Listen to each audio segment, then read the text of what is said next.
How's it going, everybody? Welcome to another month here in Revolution Fighting Championship. Finances, of course, doing quite well. Mid-level national. Oh, no. I'm like at the level now of being high-level national, aren't I? I'm going to be national here in the UK, too. I think that's 66. I think I might have actually hit my mid-level ceiling. I'm wondering if it'll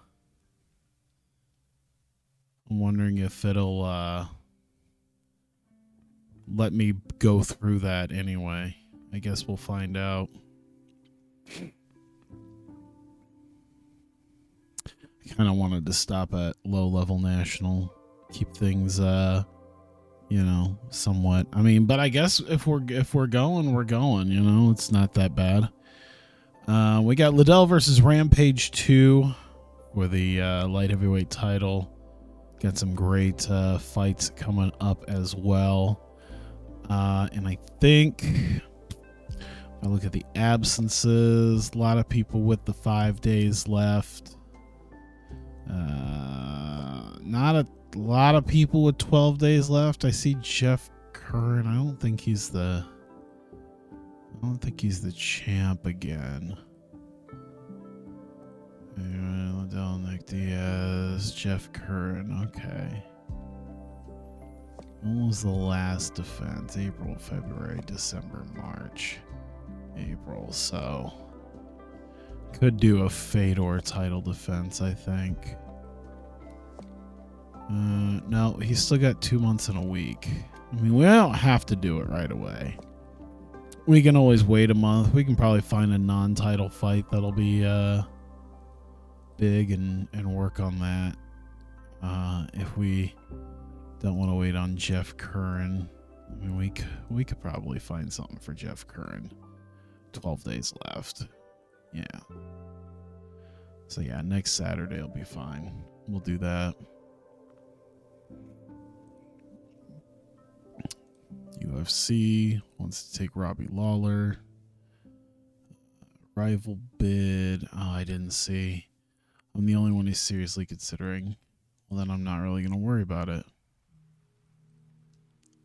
There we go.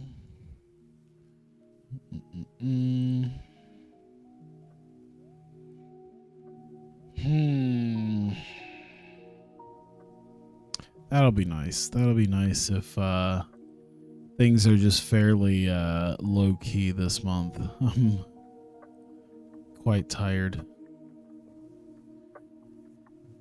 I don't think I'm going to have a lot of energy today. I don't see myself doing that. Los Van Emberg, Forrest Griffin. Have I signed? Oh, I haven't signed Forrest Griffin yet. Is there a reason why? I don't know. I should just sign him.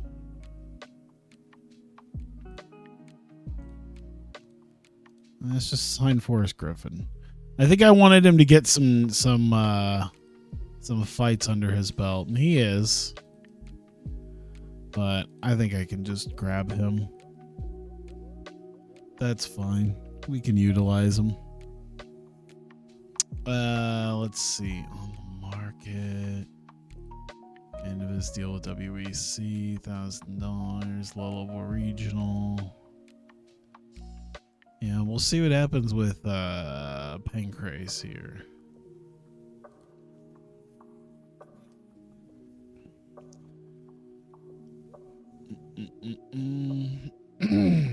Oh, there's a large local show in Japan as well.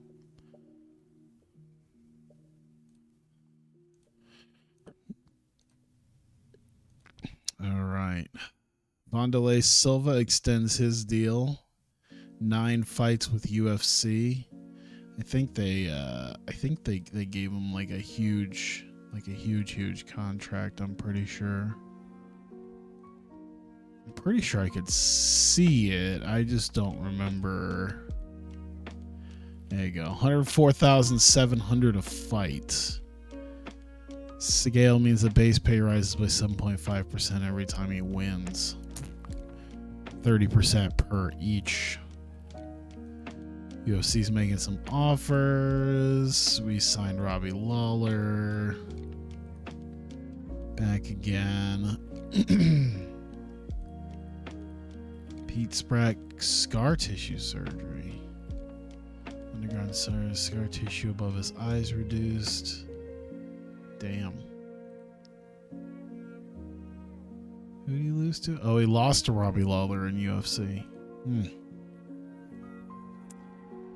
Let's see here. Cut on the market. I don't think there's people I'm gonna really care about.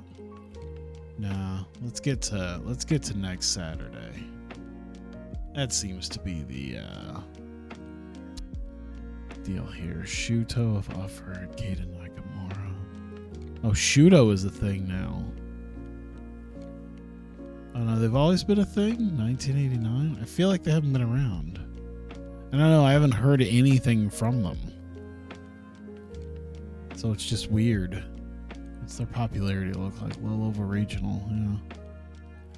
I don't know. Well, they didn't do anything for like over a year, it looks like.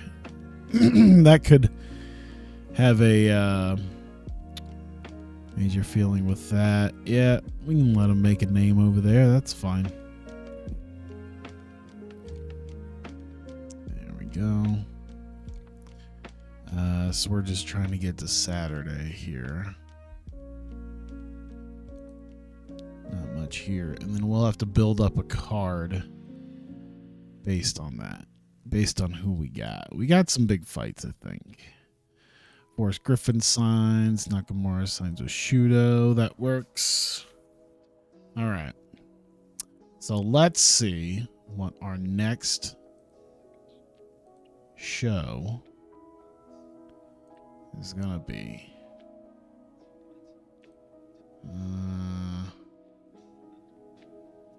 Mid-level national, low-level national. Barnett's like a healthy underdog, though. He's still way better than Sapp. Jesus Christ. But I also don't think there's like a lot of other people he will fight. So like Arlovsky, I mean, he'll probably take the Barnett fight, yeah. All right. I mean, I guess we could do that even without the title fight if we want. More MMA fighters, terrible human beings time. Oh boy.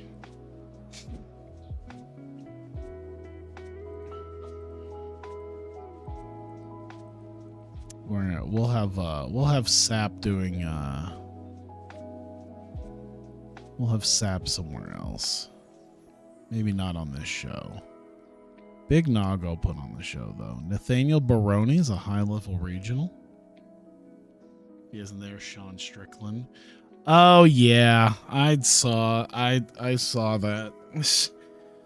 How polite of him though to kind of politely shush away the woman and child of what I think is one of the other fighters before he just jumps all over the other dude. Remember when that was like a huge scandal? Remember when that kind of thing was like massive scandal type stuff? When it was what was it? Was it McGregor and what's his name? Yeah, McGregor Khabib. There we go. My brain's not functioning properly today. I've had like a 12-hour work day, but yeah, that was like a big scandal with like the dolly at the bus and jumping into the crowd and all that stuff. And now Dana White's just literally just laughing that shit off. It's insanity. Let's see. There's like no one really on the same level as Big Nog. Like even Bob Sapp is like He's still a pretty big underdog. There's like nobody here. We gotta get all the way down to an Emelianenko. Gabriel Gonzaga eventually.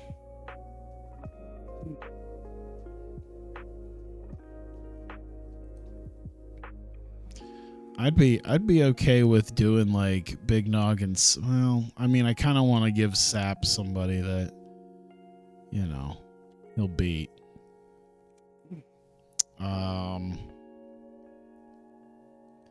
So I could give him like a maybe a Alexander Emelianenko. I mean, he's still gonna kick his ass, but I mean, if he's willing to take it, all right. Let's see, light heavyweight, Vitor. Let's do by popularity, because I think from Jean-Francois Lenaud, Dennis Kang.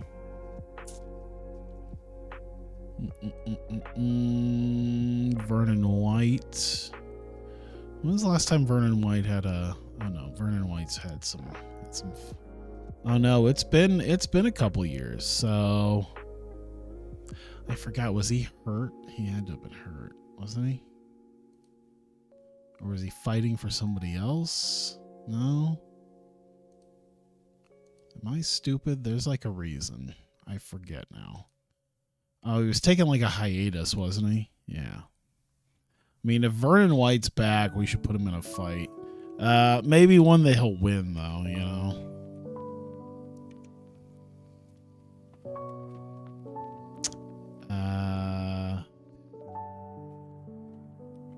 Let's see. Bene, Mark Jackson, Belfort. I mean, these guys fought over 2 years ago. Was he like the second to last fight of his? Jason Miller? Yeah, split decision. Yeah, I'll run that back. Vernon White, Jason Miller. 2015 Rev FC, McGregor, War Machine, Punk, Strickland. Don't forget, I don't know when Covington is supposed to get in here. Guess I can look.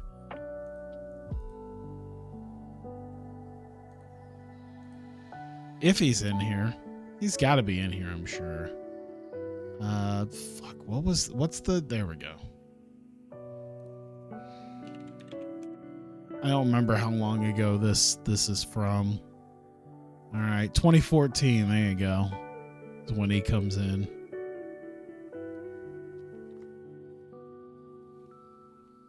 Should be good. Is he listed as? Oh yeah, that's right. He's listed as Phil Brooks, isn't he? Yep.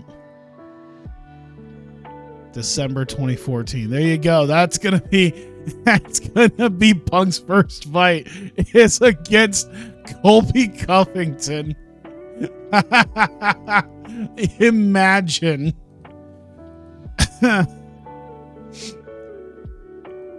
Oh God.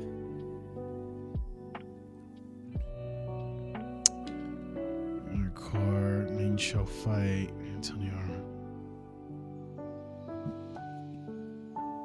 Pretty high level fight. We could do that. There you go. Drop that down a bit. Yeah, let's take a look at the middleweight stuff. Luis Dutra Jr., Carlos Newton. Let's see. Newton's coming off a victory. Probably give him another good fight. This would be a great main event. Both of them are main event guys, though.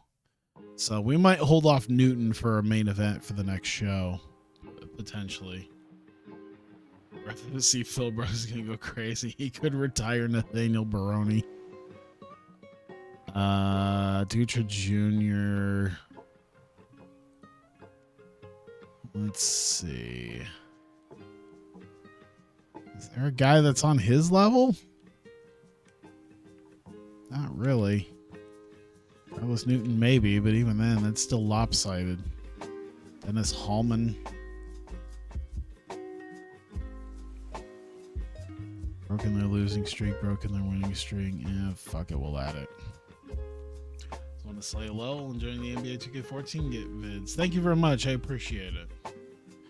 Appreciate you dropping by and saying hello. You know what? The fact that this is even right here, number 6, number 7. Yeah, let's do it. Ooh, I forgot I had Pat Miletich too. We need to do that, yeah. So Ian James Sheff and Matt Serra is a good career move. He isn't well known enough. Wow. You'll face Miletich, I'm sure, though. Yeah. That can go a little bit higher. That can probably even go over White Miller. Sorry, I'm not like super high energy today. I'm very tired. I've already worked at 12. And I'm going to bed in like an hour and a half. So knock this out and then sleep. I would feel bad putting this match. I feel bad putting this fight as a yeah, I think I already see some fights that I want to put for the next event. Let's see, California, Louisiana. Let's put up a. Let's do. I think we're gonna lock in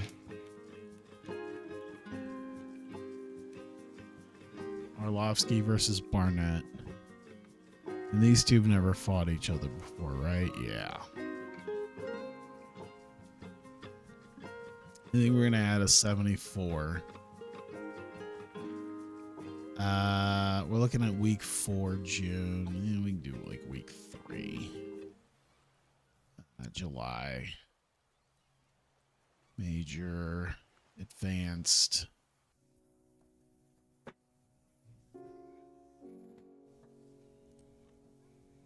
Autofill. You know what I should do? We can do a week 4, and I think at about that halfway point, I should set something up for like week 2 July and do another one of those like what was it, lesser or were they throwaway? Low level national? Yeah, throwaway show. Mid-level regional, do like the real small show. I think we should do another one of those. We haven't been to Boston in over a year, so yeah, we'll do the show then. How about that? Major show, advanced national, on our broadcaster, Boston. There you go. And that will feature that'll feature Curran and Gomi. Gomi has to be. Yeah, he's on a, yeah. And then Uno just fought him, so yeah, we'll have to do that. BJ Penn's on a winning streak too, so that's one we're gonna have to do. But I think we're gonna have Gomi in there for the belt. Add that.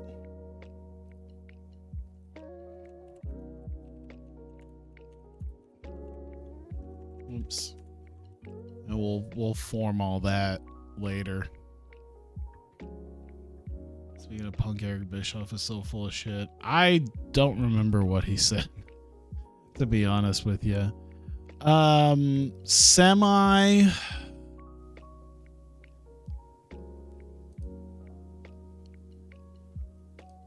We could do Newton, Matt, Serra as the semi.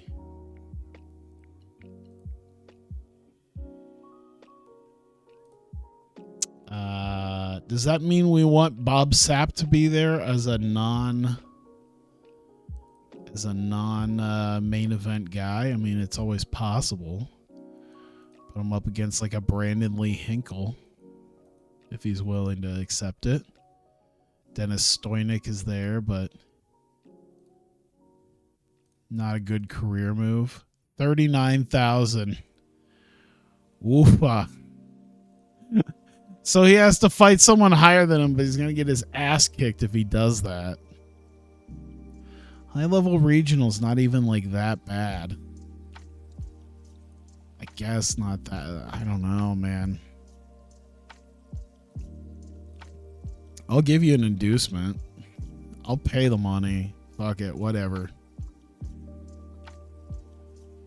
What was this? Main show fight, but not a main event. Yeah.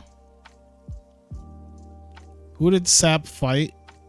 Who did I have him against? Roman Zensov? I don't know. Let me try to fill out the rest of this card though.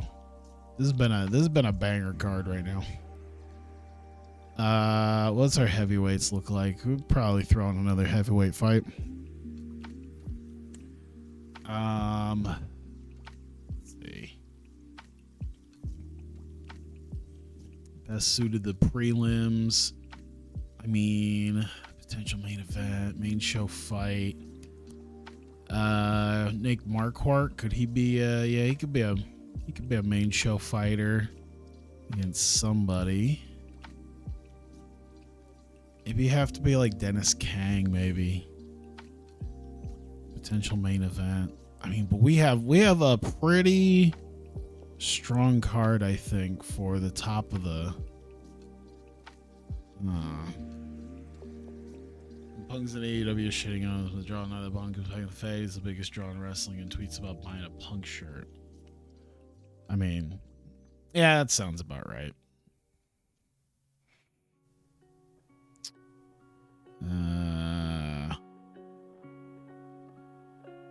I just saw a thing where it was funny because they were talking about the Insomniac leaks, and you see people being like, oh my god, stop talking about the Insomniac leaks, and you had some of these guys going out there going, yo, you guys, everyone was like A-okay with talking about GTA 6 leaks and Harry Potter leaks and all these other leaks, but why this? Why all of a sudden is this not good? Uh-oh. Why delete Coinbase? Uh-oh. What happened?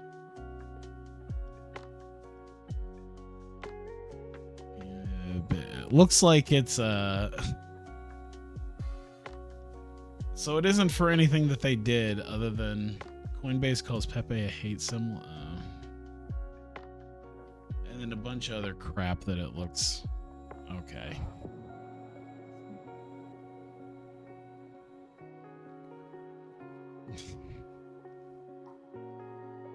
Okay, so people are using Pepe memes with the delete Coinbase, which is fine because I think I got rid of, to be fair, I think I got rid of Coinbase before already for a much more like meaningful thing, because I think I pulled my stuff out with something else. There was some other like more legitimate thing that like Coinbase was involved in. I think it was like government type stuff basically, or something like that, but it was just one of those things where it's just like, yeah, no, they're just like handing out all of your info to people, and it's just like, all right, well, fuck it, I'm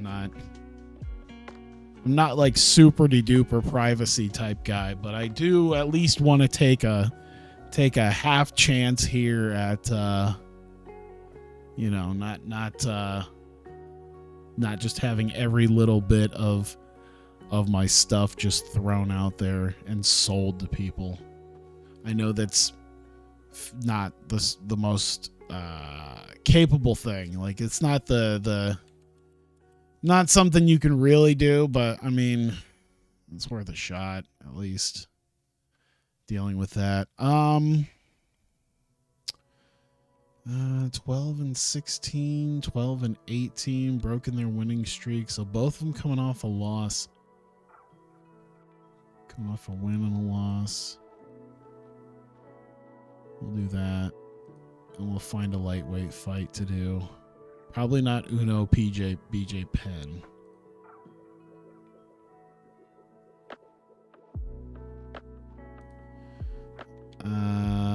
Let's see here. Could do this fight. 2 high-level regional, 2 higher-ranking guys. Bernardo Magalhães. I didn't even realize that he's only had like 3 fights with us, but he's already like high regional, potential main show guy.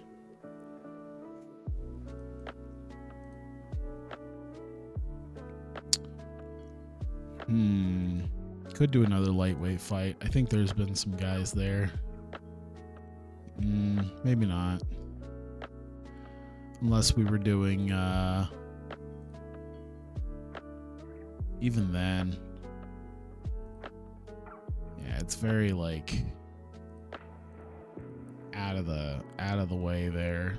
So I think we could do 9 fights. I think 9 fights would be fine. Oh yeah, but they were talking about the Insomniac thing, and then fuck, who was it? The G4 guy, the guy at G4, the cokehead. I'd say the cokehead. It's like there were a lot of guys at G4. He was the one that was on coke. That's always known to be on coke. I forget his name. Hang on 1 second. Sessler, thank you. 1 second. Come on.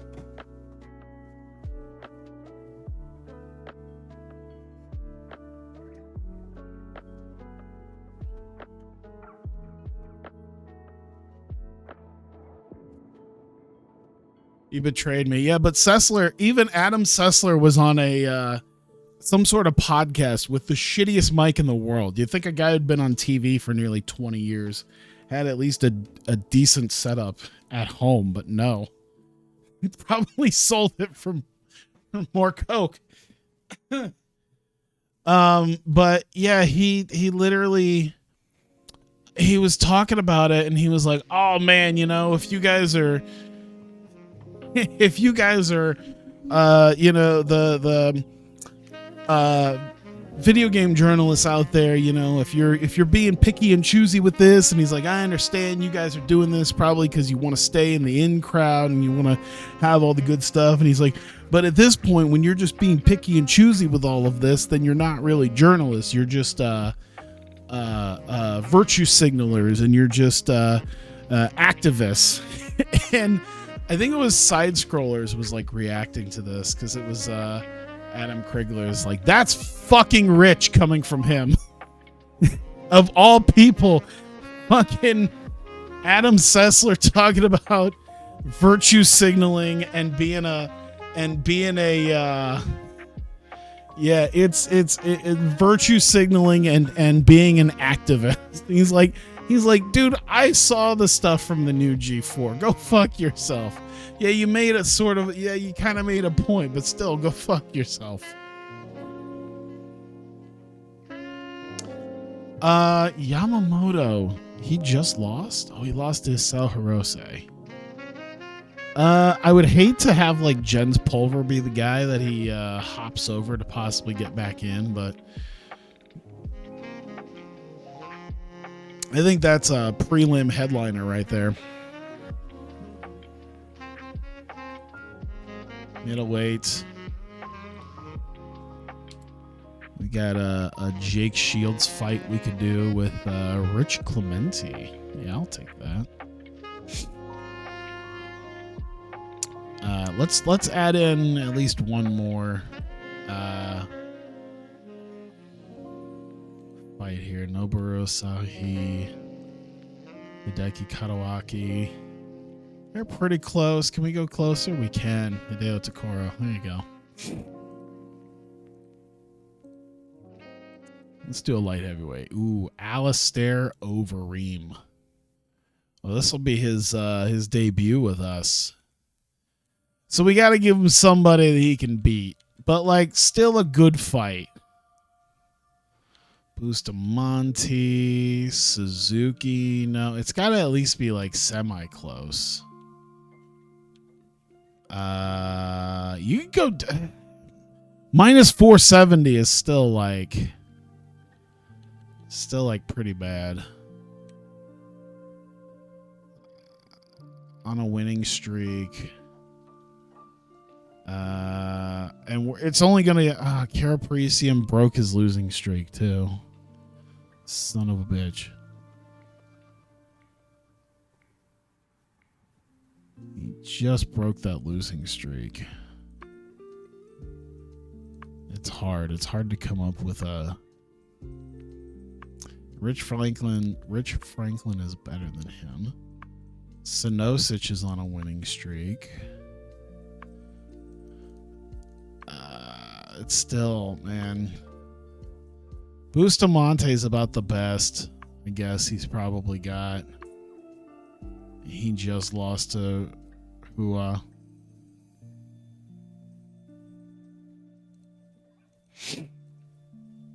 I don't think there's a better guy. Manet, maybe.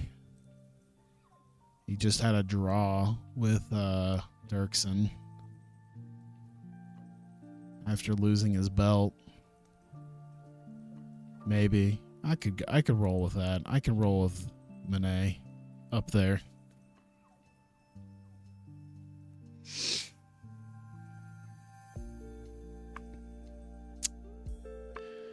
Let's see. Another light heavyweight. Let's look at a heavyweight. Let's look at a heavyweight fight here. Usually when I do this, Tim Lajic hasn't been around since Tim Lajic hasn't been around, hasn't had a fight since November. September for Dennis Stoynik. December for Bob Schreiber. Two guys fought in 1999. All right. It's the big Lajic versus Schreiber 2 fight.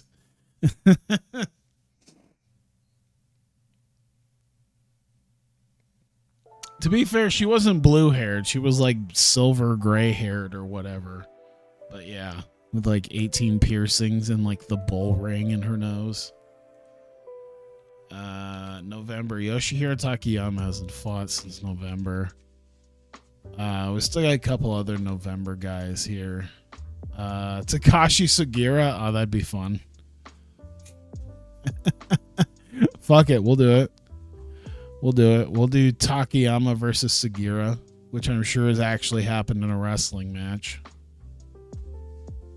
Maybe. I don't know when Takayama... well, I know Sugiura is an older guy, too, so I'm sure those guys fought sometime like 15 years ago.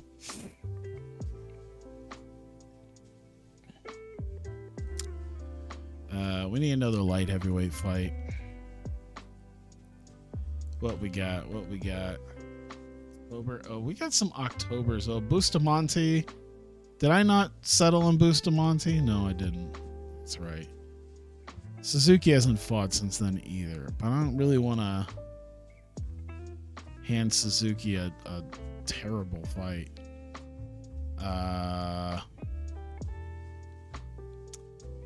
Let's see. November, December. Let's do Alicio Sakara. Then we'll need another middleweight for sure, I think. And then at that point, I probably won't worry so much about any more stuff. October for Thomas Denny. Okay. November for Ikemoto. Let's see here. November for Greg McIntyre, but is what it is. Jay Heron would just kick his ass. October, Ronald June, Stephen Pauling. You do Ronald June. There we go. I think this means that in between these two shows, we should do another one of those like throwaway shows. What did I even call it? Oh my God. I'm trying to... Elevation, that's right. With Nathaniel Baroni and Kimo Leopoldo. The critical rating was fine. The commercial rating was where it needed to be. and it drew less than 1,000 people, but that's kind of the whole point of having a throwaway show. So there you go. We still haven't had a sap fight. We still haven't gone to Japan yet. We need a Japan thing for Bob Sapp. I think whatever happens here, hopefully he beats Brandon Lee Hinkle. He goes on a nice little winning streak even more. And then we come back to Japan for some sort of big fight. Some big major fight.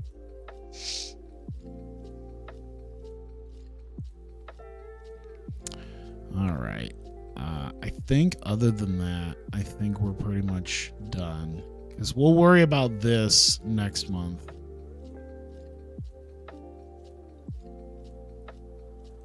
So, all right.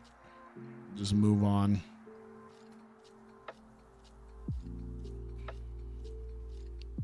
Shuto the Damned. Uh-oh, what's happening here? Victor Moreno has been approached by UFC and Pancrase. He's been iffy each way, man. Middleweight. What's my middleweight division look like? A little... I was going to say thin, but 50 is not thin. Say, should I just let Victor Moreno go? I think this is one of those times where... I think it's another one of those times where I'll just kind of maybe let them fight it out. I don't think I really need Victor Moreno that badly.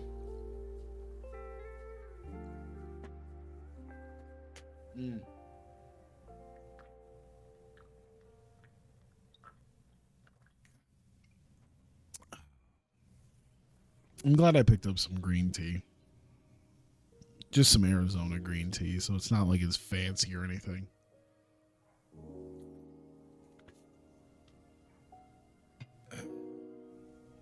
It's a lot of guys released from Shudo. Like, can you afford that?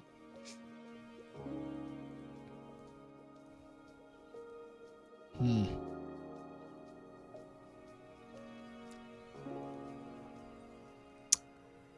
right. Let's get to Saturday and the show and be done. Paulo Dantas is coming to the end of his WEC contract. He had like one fight. I wonder if I should just get rid of him. Am I able to do that? He has an offer from one other company. I mean, we have to put him in a fight, I think. I mean, I guess we probably don't. We could just cut him, but... if he's there, he's there. If he's not, he's not. I think I'm going to take a more lackadaisical approach to some of these guys where it's like, listen, I took a lot of people. I could start spreading it out a little bit more. If you start taking like my draws, like, yeah, I'm going to do something with that, but... Kotetsu Boku. Okay. Asahi in this fight with Hideo Takoro. Oh, boy. Yeah, so that was a... Was that back here? Yeah. All right. Prelim. Boom.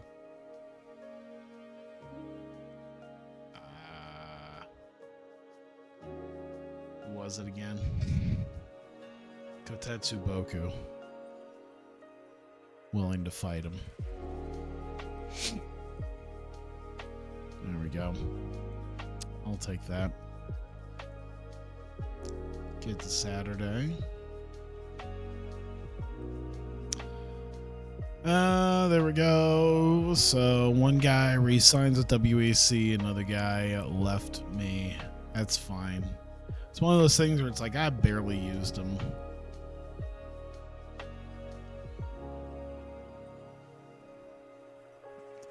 All right, Liddell versus Rampage 2.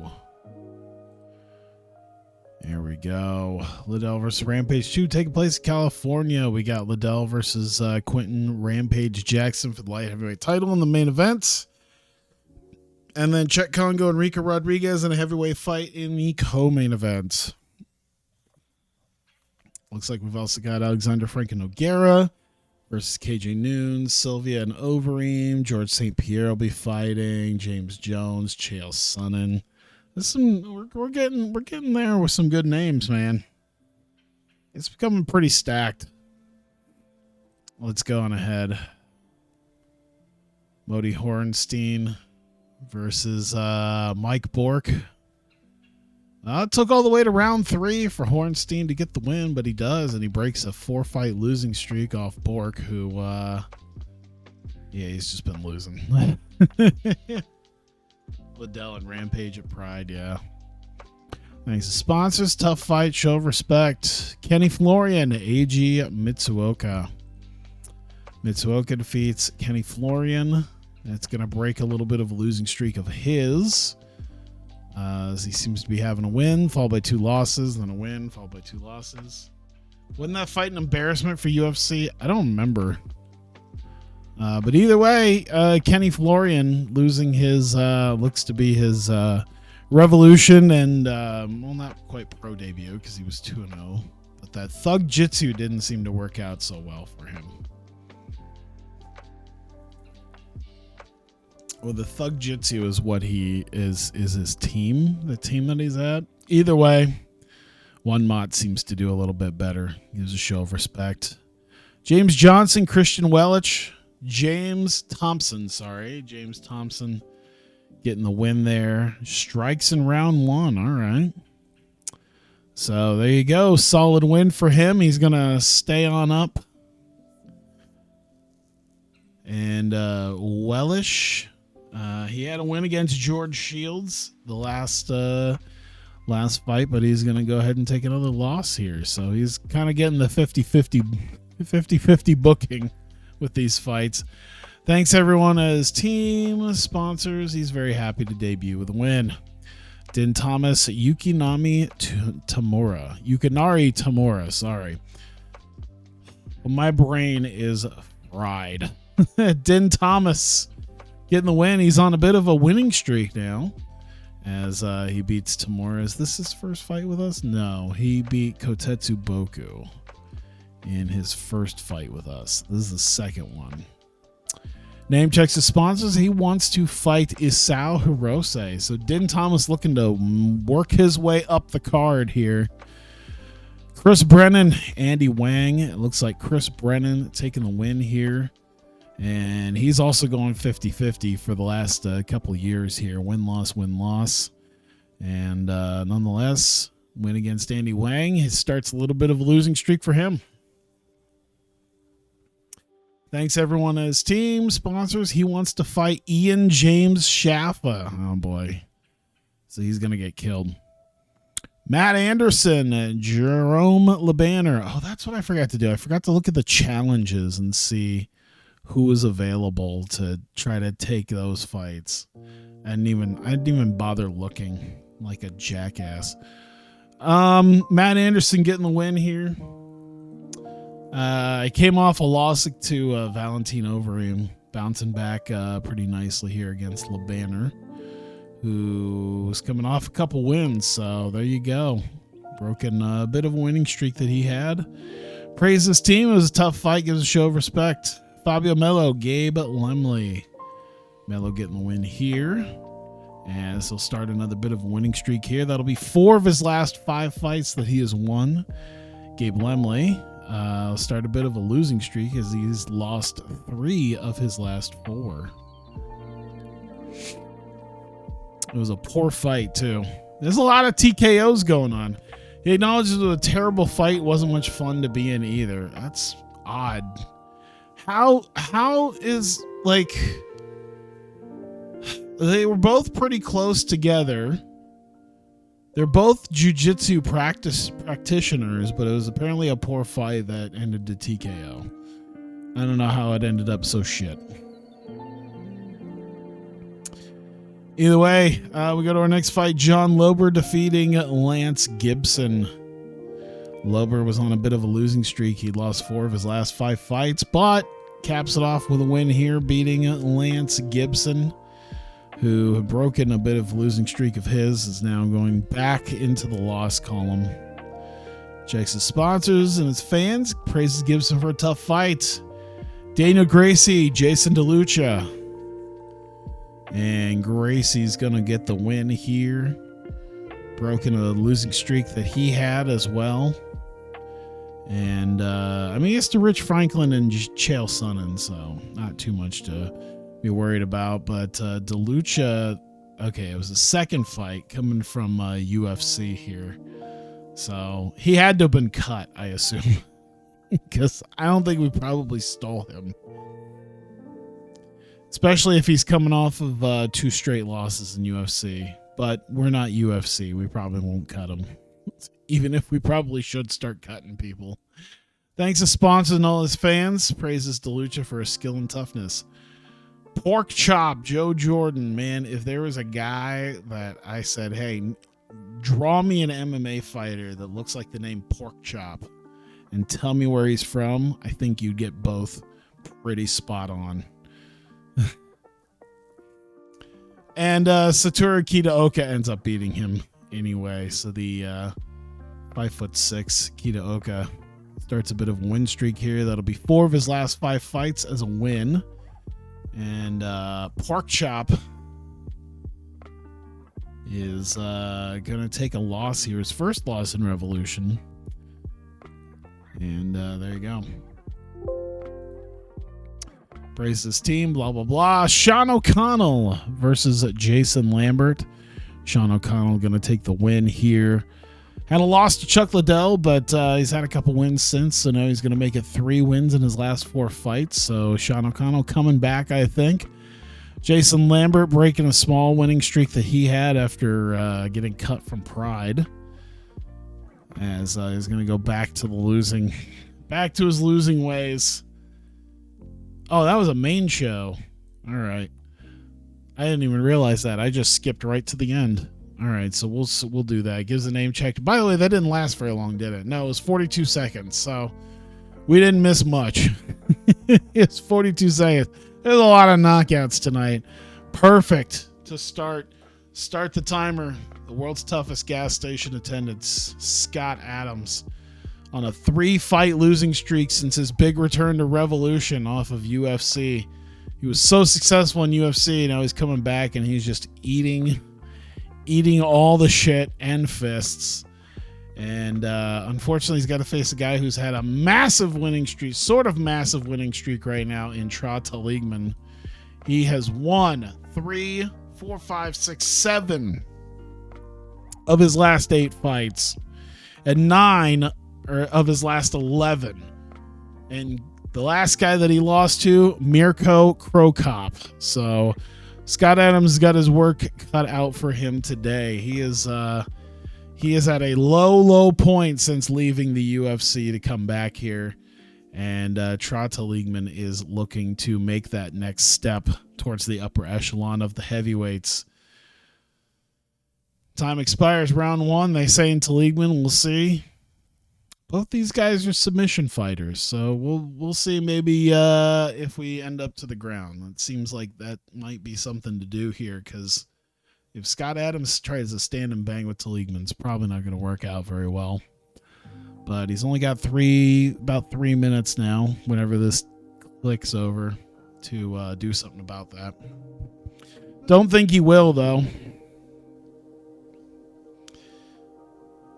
Let's see. They're still standing and banging here. We'll see. Taligman seems like he's starting to lose some breath. We'll see. We would need Scott Adams to win a round, though, in order to get to a 3rd round and hopefully make something of it. Doesn't seem like he's doing all that much, though. So we'll see how this goes. Oh, maybe. Able to muscle him up against the ropes. That might have gone to Adams. They say Taligman. Could be 1919. I wouldn't be too surprised by it. Let's see here. Nope. 2018. Scott Adams. They went 2018 to Leagueman. I thought 1919. And in all actuality, 2018 to Scott Adams. It was a poor fight. But nonetheless, Trot to Leagueman taking another loss, a rare loss. It's his first loss in a year and a half. He doesn't lose very often, but the winning streak has been broken to Scott Adams, who desperately needed this win. Desperately since leaving. So there you go. Let's see what they say to this. Thanks, everyone. He wants to fight. He'll fight anyone put in front of him, but he would like to fight Gary Goodridge. Might be an interesting fight there for Adams, as we'll see if that is potentially where we go. Tiki Gosson and Jason Black. Gosson a minus 250, so a pretty good favorite here, coming off a win against Steve Berger. Won 2 of his last 3, lost to Ian James Shaffa. Jason Black, on the other hand, is on a 2-fight winning streak since sort of breaking his losing streak that started in the UFC. So he's looking to keep this going here. He is a plus 190, so it's not the worst. It's not the worst in the world.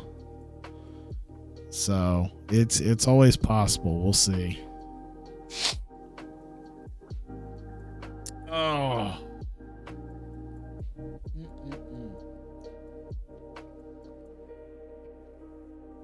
I've only done like 3 days of what I believe will be 13 straight. Let's see, because I still got Thursday, Friday, Saturday, Sunday, Monday, Tuesday, Wednesday, Thursday, Friday, probably Saturday. Yeah, so I still got 10 more days.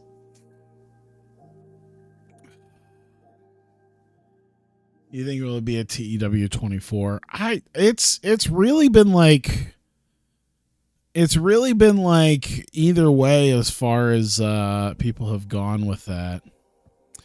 You know, I know people have said that, oh, he's never going to make another one, and he's, you know, it would have to be a different programming language that he doesn't really know. So we'll see.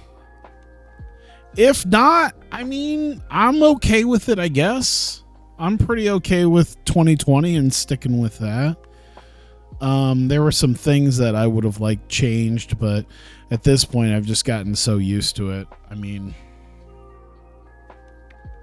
I don't know. There's things that were dramatically changed from 2016. Just update 2020, I guess, to make it better. Yeah, but there's some things that he changed fundamentally about 2020 that it's like from 2016 that irked me. And I don't think he's going to change it back. Yeah, real world clocks would be nice too, instead of these weird 28-day months. Tiki Gosson, by the way, getting the win. So there you go on that. Praises his team, praises Black for a tough fight. Brandon Vera versus Chael Sonnen. Pretty close. We'll see how we do with that.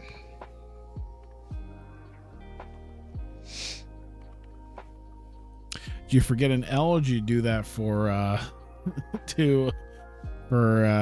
purpose? Nate Marquardt was the last guy that Vera lost to. Otherwise, he's won 3 of his last 4. Chael Sonnen is on a 5-fight win streak. He's won 7 of his last 8. He is on a roll here. We'll see. Still, he doesn't have a team either. He's just learning on his own, I guess. Misawa gifted a tier 1 sub to Frex41. Appreciate that. Their first gift sub in the channel. I think it honestly might be one of my first gift subs ever on this channel.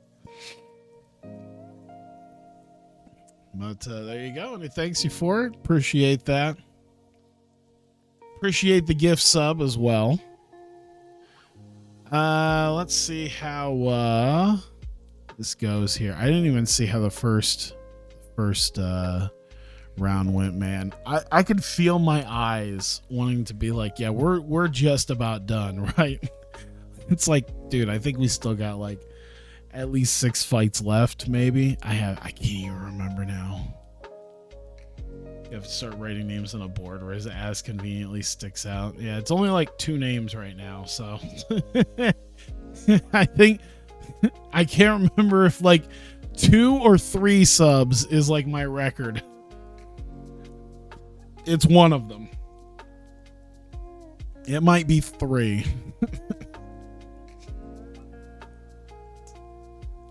Let's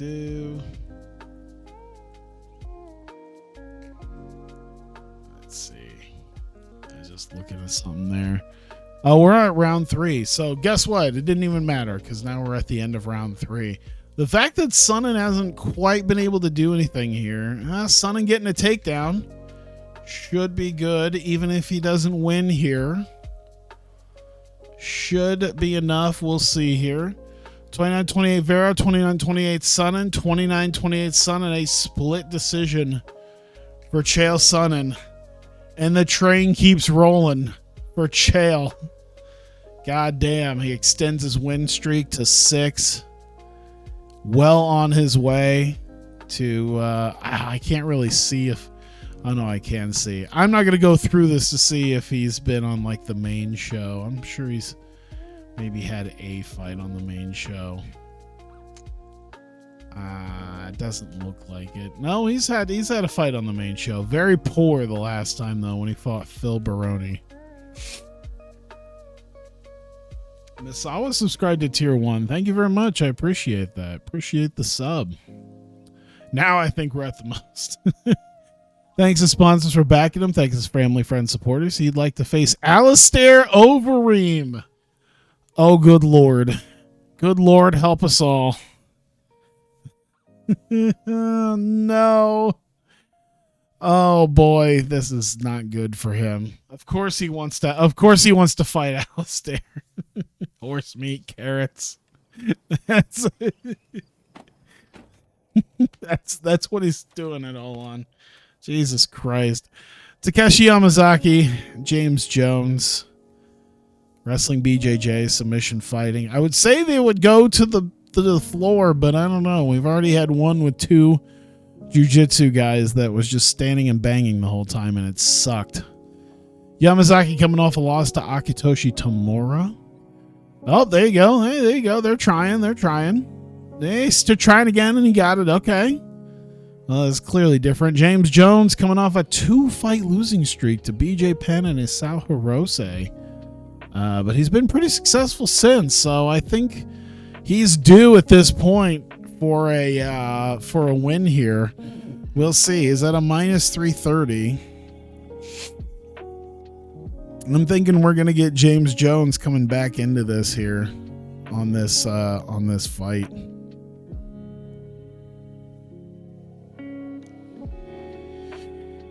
Let's see. Trying to do that. Another good takedown. Is that what he's just gonna do? He's just gonna wrestle fuck him most of the time? Sir, can't have your gay porn on in this bar.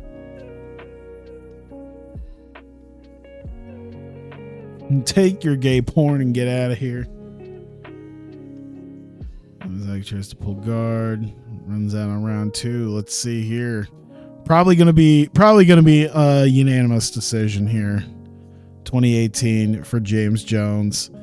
Not too surprising. Sounded like he was pretty much dominant on the floor there, and didn't really let Yamazaki do much. Whatever it takes to get through the 2 rounds and get the solid win here and try to get back into this. Praises his team, gives a show of respect. Lively, charismatic speaker. He's great at using these interviews to sell himself. There you go. Sean Shirk and George St. Pierre. Shirk coming off of his loss to Luis Dutra Jr., where he lost the middleweight title back in November. This is his first fight since, and he's fighting George St. Pierre of all people. But this is a young, inexperienced George St. Pierre. He's only got a little elevation fight under his belt. This is sort of close, but still, something that, Shirk could probably manage, but we'll see here. Not a super bad underdog. It would be interesting. The one thing about the MMA game is that they do seem to get slightly better over time, but not much. And that seems to be something that they don't do. And I know like there's a lot of physical attributes that you probably wouldn't do better at, but I mean, you think about some of these guys in like their early careers, and like they probably learned quite a bit as they got better and better. But I feel like one of the things in the MMA game that I've noticed is that I think a lot of guys, I haven't seen any of these guys who could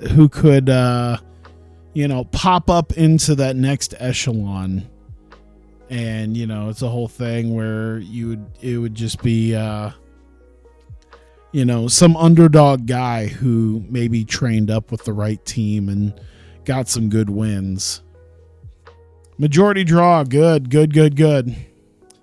And eventually work their way up. Like, obviously, it's not quite wrestling, but I feel like their skill level, I don't know. I don't even think you can, track their progress much on that, can you? No.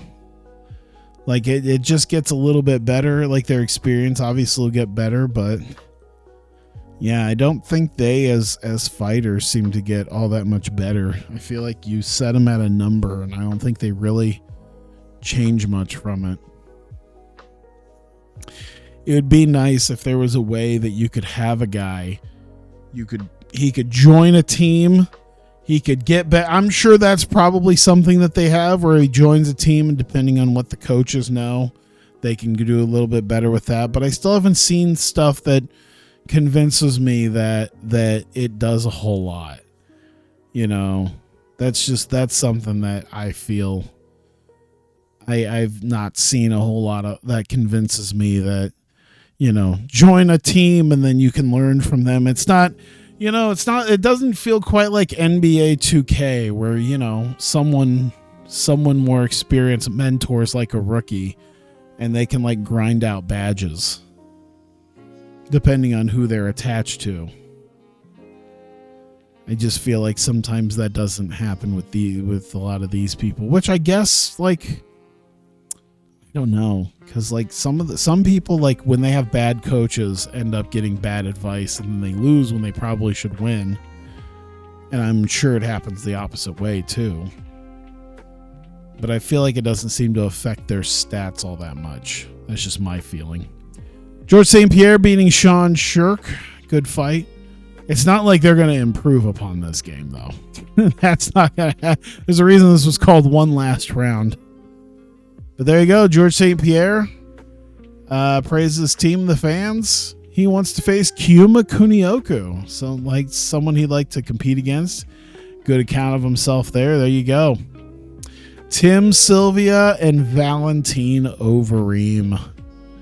Let's go. Now, Tim Sylvia coming in a heavy favorite for this. So this had to have been a challenge.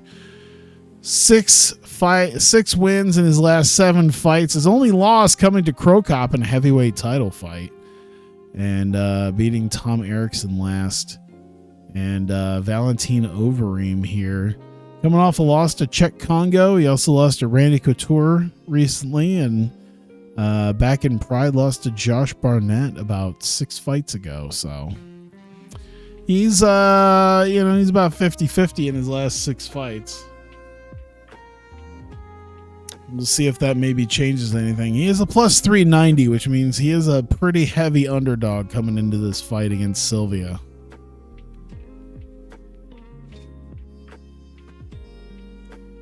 Let's see. It looks like he's mostly taking it though. Maybe, I don't know. He's starting to tire out at the end of the first round. Jesus Christ. What are you, Bob Sapp? Kidding. Bob Sapp would have been way gassed out by now. He had just passed out on the mat.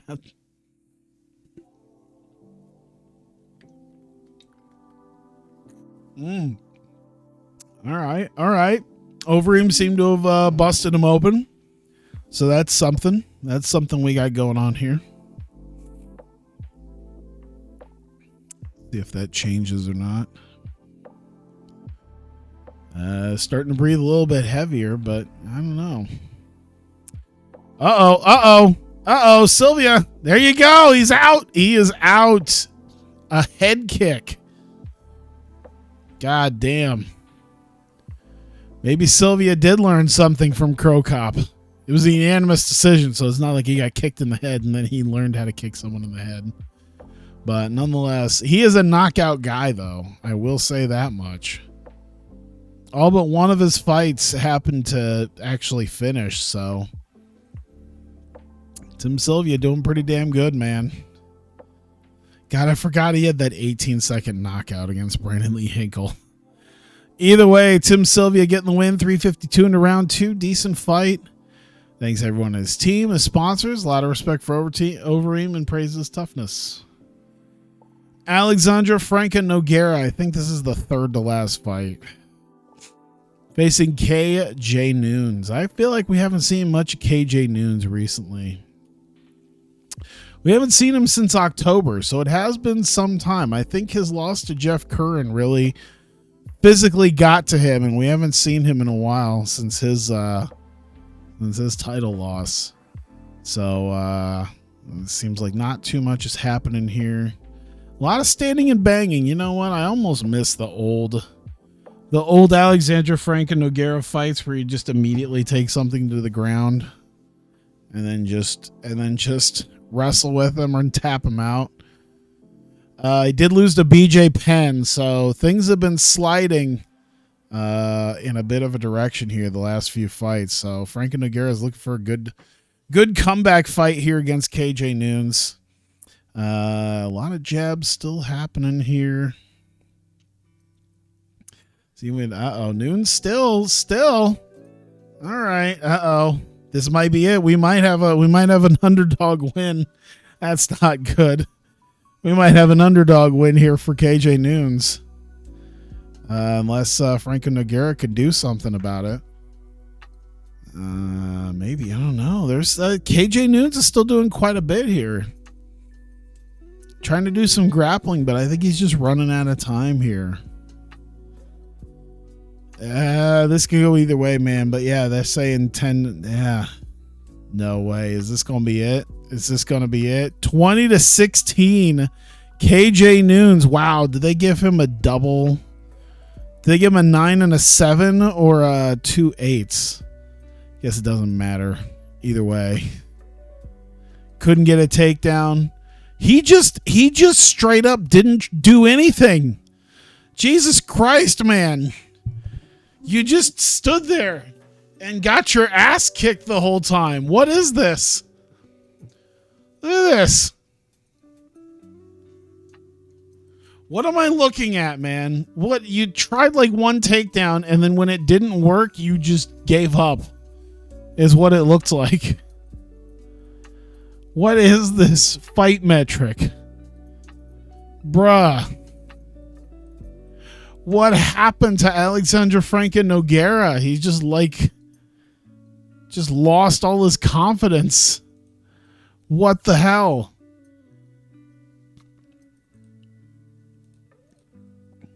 Thanks reports. Just say that.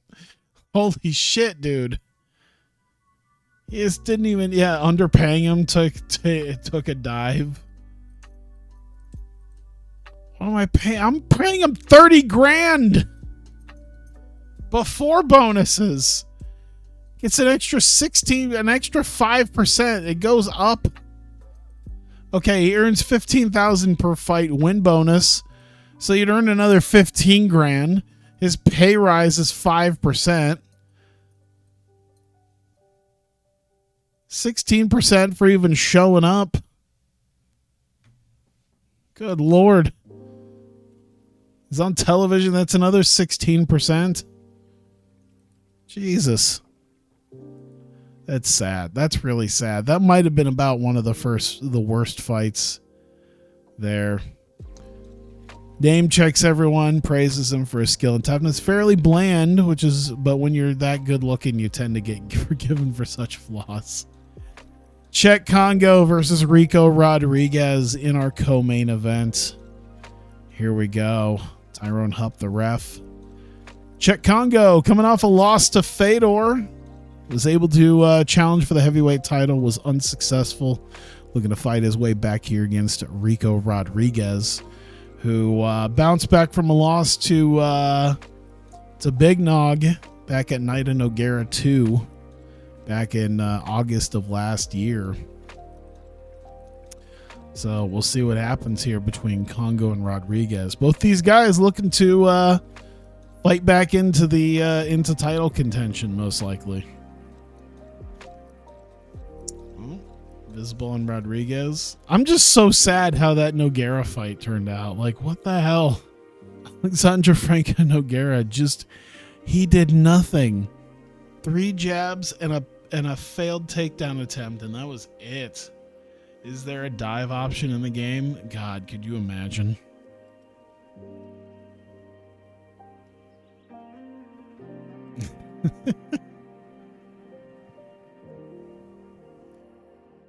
Let's see what happens here.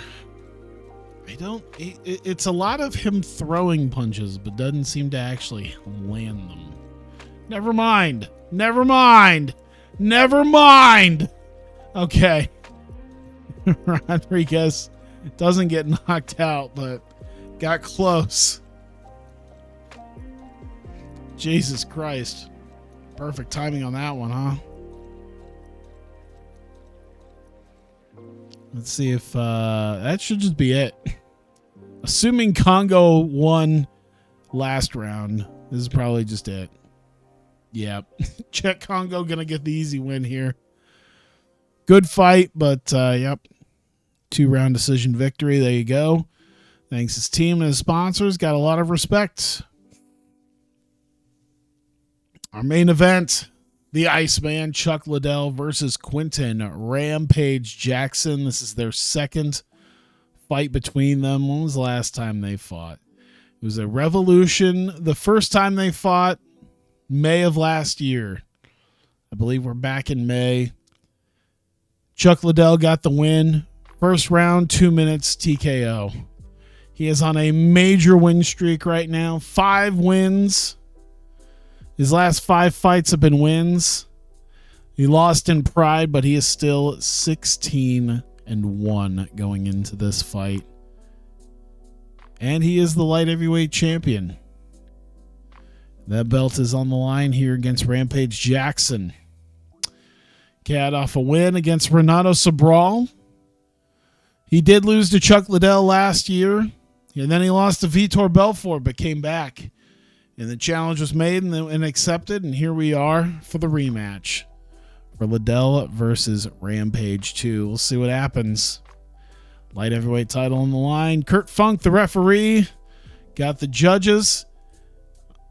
Unable to... Wait, what was that? Liddell about to fight in front of a home crowd. Liddell, unsurprisingly, gets a loud ovation. Perfect. Get the hometown boy here in the main event. With the title on the line. Absolutely. Let's see if he can last longer than a couple minutes. Let's see what we got here. Maybe things have changed in the last year. Standing ready. A lot of beating and banging right now.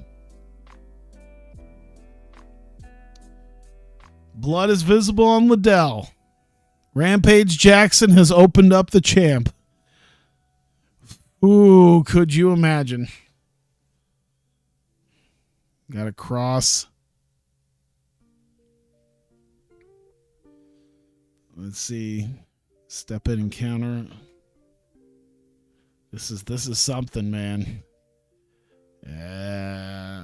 He's trying. He's trying. He's not just trying to survive right now. This is a big right hand. A lot of counter punches, I think, from Liddell. Let's see. They say Liddell perhaps getting that, but he was cut open, so could change. Oh my goodness. I need to retighten some stuff on my mic. It keeps falling over. There we go. Liddell's given the first signs of exhaustion here early into round 2. He's still got at least this round and potentially 2 more rounds if he can't finish them. There's a lot of counters. There's a lot of counterable punches being thrown by Rampage here. Oh, shit. Oh, shit. Rampage got him. Big strike. This could be it. Yes, it is. Quentin Rampage Jackson with the upset. It was only a minor upset, but goddamn, he did it. What happened with that wicked right uppercut? Liddell was doing it. Liddell was coming in. He was ready for the counter punches. He was ready to do some counter punches. Rampage came in. He threw first. Rampage with the uppercut. Finally hit a big strike, and that was it. He was done. And we have the new hashtag and new RFC light heavyweight champion Quentin Rampage Jackson, 235 in the round 2. Decent fight. What did they rank the last one? Good. So a little bit worse is what they're saying this time. But there you go. Rampage. Hashtags didn't exist. Shut up. I don't even remember the MySpace equivalent. Put them on your MySpace profile. We're making a wallpaper for you to put on your MySpace profile with DMX playing on the little jukebox on your page. These are all things that I'm vaguely remembering from MySpace days. Because that shit was like at least 16, 17 years ago now. There you go. Play-by-play. Praise his team, sponsors, and fans. He'd like to fight Vitor Belfort. Oh, man. Probably be a great contest. So there you go. Big time. Critical rating. It was good. It was considered good. Commercial rating. Yeah, that's good. Anything above 60 is what we need. So 4,600 people in here, $1 million gate here in California for this show. And there you go. We have crowned a new light heavyweight champion. Where the hood at? Exactly. There you go. Like I said, we've hit our cap in America. We have hit our American cap here for the national, and everything else is upping a little bit here. So I don't think I'm gonna move beyond mid-level national. There's no point, and I'm not doing. I don't think I do good enough cards worthy of going higher, and I think the fact that we just made it to national is good enough. We had a couple of submissions, only a couple. Honestly, a lot of decisions. There are a lot of finishes in the last one. A lot of finishes on the pre-show there, or the prelims. But main show, not so much until we started getting to the second half of the card. But yeah, Tim Sylvia getting knocked out of the night. Czech Congo and Rico Rodriguez getting fight of the night. You know what? I think I want to give Jackson that. And already in 2004, we're seeing shades of Glassjaw Liddell, unfortunately. Reward set, 2.4 milli for that. A lot of money for everybody there. Pretty damn good money. There you go. John Lober coming to the end of his contract. Lance Gibson. And okay, yep. Probably a whole lot of people we don't need to care about. There you go. Not much there either. Belts. You want to see the lineage, the title histories? So yeah, heavyweight title was made back in '97. Dan Henderson left the company. We had to crown a new champ, Alexander Franco Nogueira. I believe this was this is the original open weight title. Because I think once we started separating it out after the Steve Lee thing. So this originally was the open weight title when Dan Henderson won, and then Alexander Franco Nogueira won, and then Steve Lee ended up beating him. Scott Adams, who promptly left for UFC. Then Josh Barnett, who a month later promptly left for UFC. And then Tank Abbott, who had it for a few months and got one defense before he promptly left for UFC.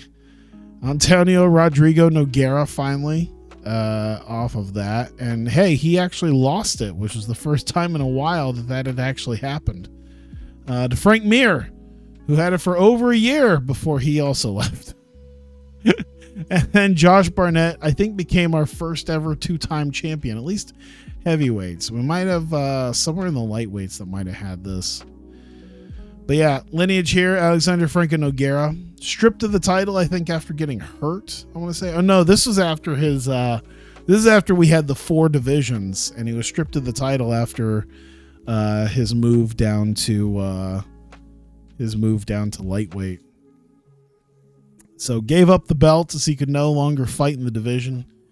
Karo Parisian, he did have it for nearly 2 years. He did have for about a year and a half, 4 defenses.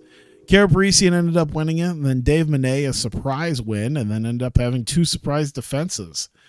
And then lost it to Rich Franklin, who couldn't defend the belt.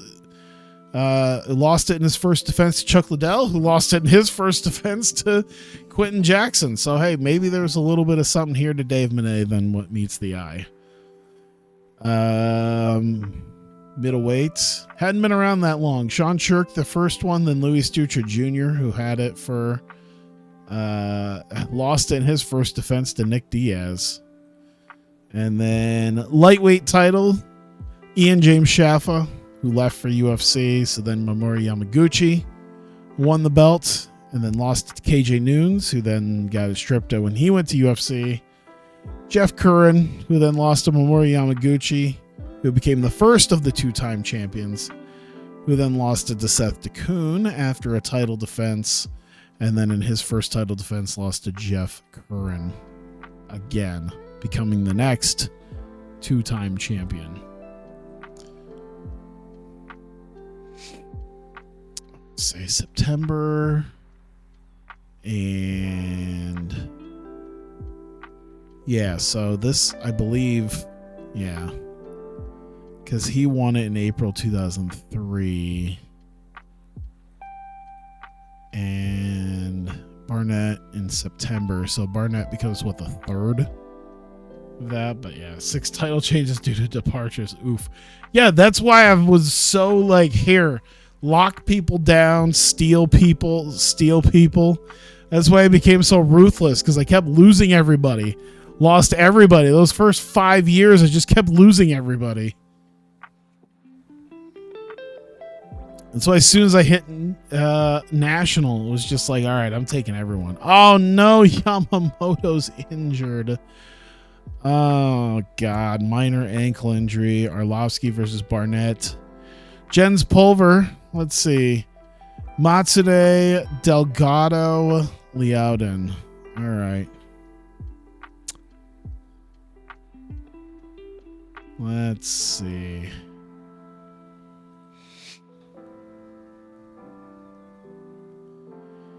Let's see. Jess Liauden. Probably not. Where's Matsune? Matsune and Delgado. I guess Matsune. We'll do Matsune. Jens Pulver's still going to beat him up, but that's fine. And I'm still not on your side. Says something about refs. I don't care. We took that heel turn. We took that heel turn in stride. That's what we're doing now. Like, you're goddamn right. Everyone tried to destroy us, took all our stars. Takayama versus Segura. Yeah, I booked that. I was surprised you didn't have anything to say about it. Now I know why, because you weren't here.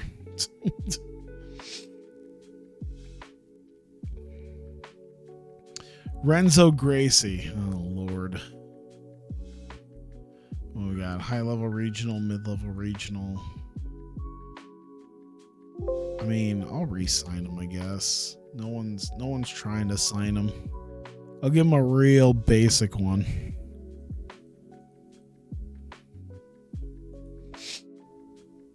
All right, let's get to the end of the month here. Solomon Hutcherson. Is this a guy? Oh, it is. Okay. Why haven't I heard of Solomon Hutcherson? Was that not ever like a... I wonder if he was ever like a big time guy. Maybe he was like a low card UFC guy around the time that it was really getting big. Keith Wisniewski. Sure. Once again, pretty basic contract. Stephen Graham as well. 2 and 5. I don't know. We could just let him go at this point. He hasn't fought since November. He doesn't have a fight coming up, it looks like. Probably not a reason to keep him around. I got a lot of guys, so it might be good to start letting some guys who aren't going to do so much go.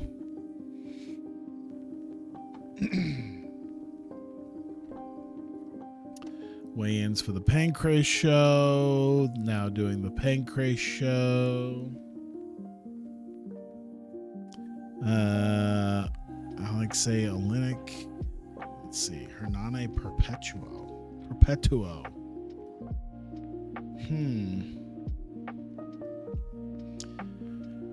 Mid-level regional, low-level regional. You know what? If UFC want to grab him, that's fine.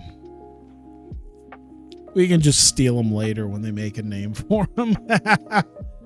Josh Barnett awarded a black belt in jiu-jitsu last night. He's said to be 26-year-old, said to be thrilled at the achievement. I love how it's the 26-year-old Josh Barnett, but it's clearly like the 40-year-old Josh Barnett right there. Tony D'Souza, Anthony Macias cut. I remember him. We had him for a little bit. Did they steal him from us? I mean, we don't usually cut guys. It's not a lot of fights that we put him in there. I don't know if I care enough right now. El Harzmed. He's an unknown too, so he'll be a nobody. Masaki Sugawara. Mrs. Waite. Let's see. Soa Palele.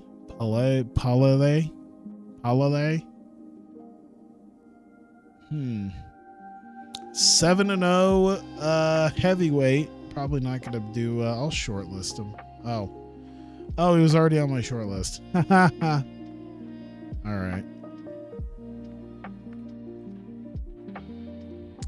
Spreads his wings. Just finished unpacking me. Got a permanent switch from Australia to America. Oh shit! There you go. All right.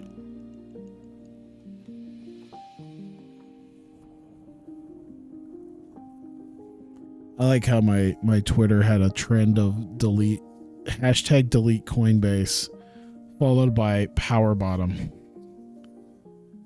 I don't think I want to know.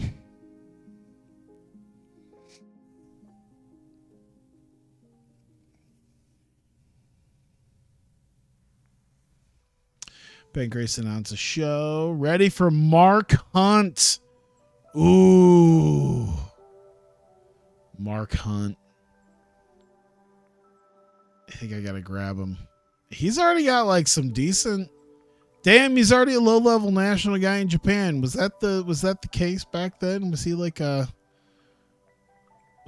some decent guy in Japan at the time? I'll take it. I'll do it. Drop that in there. I'll take Mark Hunt, of course. Stephan Bonner. Oh, we gotta get Stephan Bonner, man. Get Griffin and Bonner. Well, we already did the reality TV thing. Vicky responds to sure. Diego Sanchez ready to fight. Oh. I'm going to at least shortlist him. We'll see what happens with that. Laughter 7 opens doors. New team, rodeo style. Ready for Dan Hardy. We're starting to get some names, guys. We're really starting to get some names. Shortlist him. He's pretty much an unknown. Complete unknown right now. Ed Herman. Short Fuse Ed Herman. What a name. Forest Pets. Garrett Davis. Rashad Evans. Crazy Horse. Crazy Horse. Let's go. Let's fucking go. Crazy Horse. And Rashad Evans.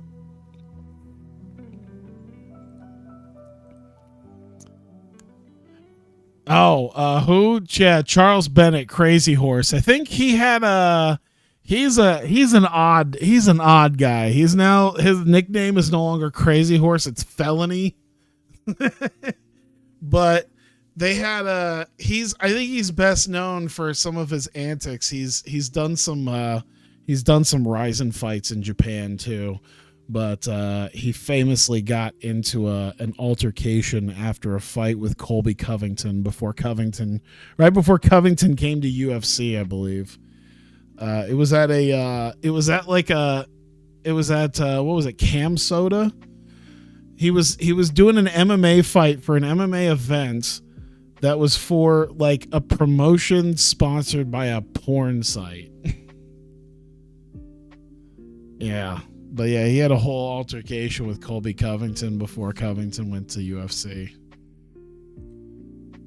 Rashad Evans, of course, we're getting as well. But as far as goofy characters, we just got maybe one of the goofiest. So I'm excited. Cruel arrested for suspected murder. Oh. So they're doing a whole thing with that. Okay. Interesting. Can you imagine if someone actually did call the cops? I don't think they would actually arrest them, but I like when the police jackets like clearly are just like costumes as well. I always enjoy that. All right, we're gonna go ahead and save. We're re-signing Renzo, re-signing Wisniewski. We're bringing in Mark Hunt, Stephan Bonner, Rashad Evans, and Charles Bennett. So you know what? Maybe we need to make some room here without these Renzo Gracies and Keith Wisniewskis, because we need Mark Hunt and Charles Bennett. Oh my God, I can't wait. Is there anything about his other attributes? Trash talker, volatile, fantastic. Known for being volatile, getting into arguments. Fast starter, headhunter, loves to strike, slammer, recreational drug user. Yeah, no shit.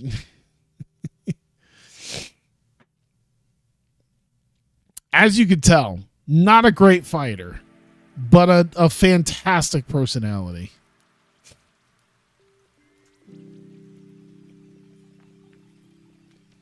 I was to say, I don't know if it shows here, but yeah. Marketability, very weak, my ass. This man. All right. What a promotion that we are building here. I cannot wait. Oh shit. All right. That perked me up there at the end, but now I need to bring it back down because I'm about to sleep and I'm super tired. I did this after a 12-hour work day. I'm so done.